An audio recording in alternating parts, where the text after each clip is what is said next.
اقوال حضرت علی: جو شخص اپنی خواہش نفسانی کا یوں علاج نہیں کرتا کہ اسے بالکل ترک کر دے تو وہ ہمیشہ بیمار رہتا ہے۔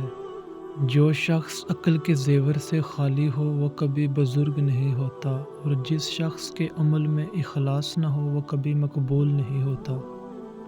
جو شخص اپنی حیا کے روح سے تیرے ساتھ انصاف نہیں کرتا وہ اپنے دین کی وجہ سے کبھی تیرے ساتھ انصاف نہ کرے گا، یعنی جب اس میں حیا نہیں تو دین کہاں۔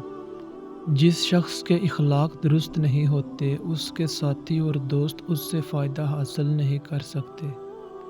جو شخص اپنے ماتحتوں کے ساتھ صلح اور موافقت نہیں رکھتا وہ اپنے مطلب کو نہیں پاتا۔ جو شخص اپنے افسروں کی خاطر مدارت نہیں کرتا وہ اپنے مقصد کو نہیں پہنچتا۔ جو شخص برائی کا نقصان نہیں جانتا وہ اس میں واقع ہونے سے بچ نہیں سکتا، اور جو شخص بلائی کا فائدہ معلوم نہیں کرتا وہ اس کے کرنے پر قادر نہیں ہوتا۔ جس شخص کی اصلاح نفس میں خدا تعالیٰ اعنت نہیں کرتا وہ کسی واعظ کے وعظ و نصیحت سے فائدہ نہیں اٹھاتا۔ جو شخص زمانے کے حوادث اور تغیرات سے عبرت پذیر نہیں ہوتا لوگوں کی نصیحتیں کچھ اثر نہیں کرتی اور نہ وہ ان سے فائدہ پاتا ہے۔ جو شخص دنیا کے حاصل کرنے میں کامیاب ہو جاتا ہے وہ سراسر رنج و غم میں مبتلا ہو جاتا ہے، اور جو شخص اس میں ناکام رہتا ہے وہ شب و روز اس کے لیے تنگ و دو کرتا ہے اور تکلیف اٹھاتا ہے۔ جو شخص خدا تعالیٰ کا خوف رکھتا ہے خدا تعالیٰ اسے تمام چیزوں کے خوف خطرے سے امن و امان میں رکھتا ہے۔ جو شخص خدا تعالیٰ کا خوف چھوڑ دیتا ہے اور لوگوں سے ڈرتا ہے خدا تعالیٰ اسے تمام چیزوں کی نسبت خوف میں رکھتا ہے۔ جو شخص دین کے معاملات میں سستی کرتا ہے وہ ذلت اٹھاتا ہے، اور جو شخص حق کا مقابلہ کرتا ہے وہ ضعیف اور کمزور ہو جاتا ہے۔ جو شخص پرہیزگاری کا لباس پہنتا ہے اس کا لباس کبھی پرانا نہیں ہوتا، اور جو شخص نیکی کے ثواب کی امید رکھتا ہے اور نیکی کرتا ہے وہ اپنی امیدوں میں ناکام نہیں ہوتا۔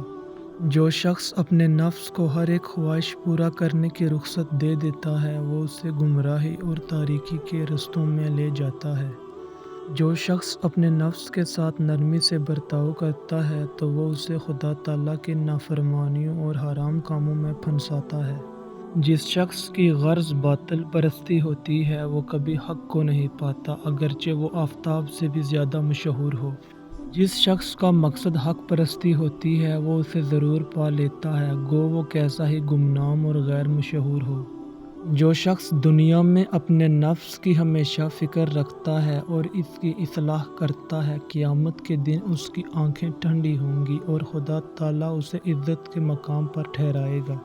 جو شخص خدا تعالیٰ پر توکل کرتا ہے اس کے لیے سب دشوار کام آسان اور اس کے واسطے ہر طرح کے اسباب سہل ہو جاتے ہیں، اور اس کو نہایت آرام اور عزت کے مقام جنت میں جگہ ملے گی۔ جو شخص خدا تعالیٰ کے دین کو لہو اور کھیل بناتا ہے خدا تعالیٰ اس کو ہمیشہ کے لیے آگ میں داخل کرے گا۔ جو شخص اپنے نفس کی اصلاح کا تدارک نہیں کرتا اس کی بیماری لا علاج اور اس کی فیضیابی دشوار ہو جاتی ہے، اور وہ اپنے مرض کے علاج کے لیے کوئی طبیب نہیں پاتا۔ جو شخص اعمال صالحہ میں کوتاہی کرتا ہے خدا تعالیٰ اسے فکر اور غم کی بیماری میں مبتلا کرتا ہے، اور اللہ تعالیٰ کو ایسے شخص کی کوئی حاجت اور پرواہ نہیں جو اپنی جان اور مال میں اس کا حصہ نہیں ٹھہراتا۔ جو شخص خدا تعالیٰ کی رضامندی کے لیے لوگوں کو اپنا مال و دولت دیتا اور اس کی خوشنودی کے لیے ان سے روکتا اور اس کی خوشی کے واسطے ان سے محبت رکھتا ہے یا دشمنی کرتا ہے تو وہ اپنے ایمان کو کامل کر لیتا ہے۔ جس شخص کی نظر میں دنیا معظم اور بزرگ ہوتی ہے اور اس کے دل میں اس کی محبت زیادہ ہوتی ہے تو وہ خدا تعالیٰ کی رضامندی پر اسے ترجیح دیتا اور سب کام چھوڑ کر اس کی فکر میں لگ جاتا ہے اور اس کا غلام بن جاتا ہے۔ اپنی نفسانی خواہشوں سے صبر کرنا انسان کے حق میں نہایت اچھا ہے، اور جو چیزیں لائق اور مناسب نہ ہوں ان کی خواہش نہ کرنا نہایت بہتر اور خوب ہے۔ خدائے پاک نے جاہلوں پر علم سیکھنا فرض کیا ہے تو عالموں پر اس کا سکھانا اور پڑھانا فرض کر دیا ہے۔ جس شخص کی سمجھ ٹھیک نہ ہو اسے علم سے کچھ فائدہ نہیں، اور جو شخص بربادی کے موقع پر بربادی اختیار نہ کرے اس کو بربادی سے کوئی نفع نہیں۔